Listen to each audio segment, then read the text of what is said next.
পথ চলতি মানুষসহ যানবাহন চলাচলে দুর্ঘটনার রুখতে জেলা প্রশাসনের উদ্যোগে বৈঠক। পুলিশ প্রশাসন, ট্রাফিক, পৌর প্রধান সহ এনএইচ কর্তৃপক্ষকে সঙ্গে নিয়ে মালদা জেলা প্রশাসনিক ভবনে বৈঠক করেন জেলাশাসক নিতিন সিংহানিয়া।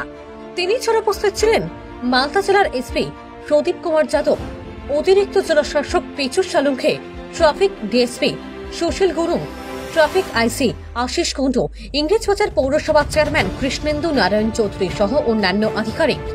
পথ চলতি মানুষ যাতে সঠিকভাবে পথ চলে এবং যানবাহন চালক যাতে ট্রাফিকের সমস্ত রকম আইন মেনে যানবাহন চালায়, সেই সমস্ত বিভিন্ন ধরনের বিষয় নিয়েই বৈঠকে আলোচনা হয়। কি নিয়ে মিটিং হলো এবং কি কি বিষয়ের উপরে জোর দেওয়া হলো? আমাদের প্রত্যেক মাসে রোড সেফটি মিটিং হয় মান্থলি, তার রিভিউ করা হলো এবং কিছু রাস্তা আছে যেখানে ট্রাফিক কন্ডিশন বাড়ছে, সেটা ওয়াইডেনিং এবং স্ট্রেংথেনিং আমরা প্রপোজালস ইতিমধ্যে রেডি করে পাঠাতে চলেছি। প্লাস আমাদের নতুন রাস্তাগুলো আরও প্ল্যান করা হয়েছে যাতে মালদার ওভারঅল ডিস্ট্রিক্টের ট্রাফিক কন্ডিশন এটা কমে যায়। এনএইচ অথরিটিস ছিল কিছু ওখানে আমাদের কালিয়া চকে যে কন্ডিশন হচ্ছে সেটাকে কী করে রিজলভ করা যায় সেটা নিয়ে সিদ্ধান্ত হয়েছে। এই নিয়ে বিভিন্ন প্লাস আমাদের টাউন্সগুলো আছে সেখানে আপনার পার্কিং জোনস করা নিয়েও কিছু সিদ্ধান্তগুলো প্ল্যানিং হয়েছে। ওভারঅল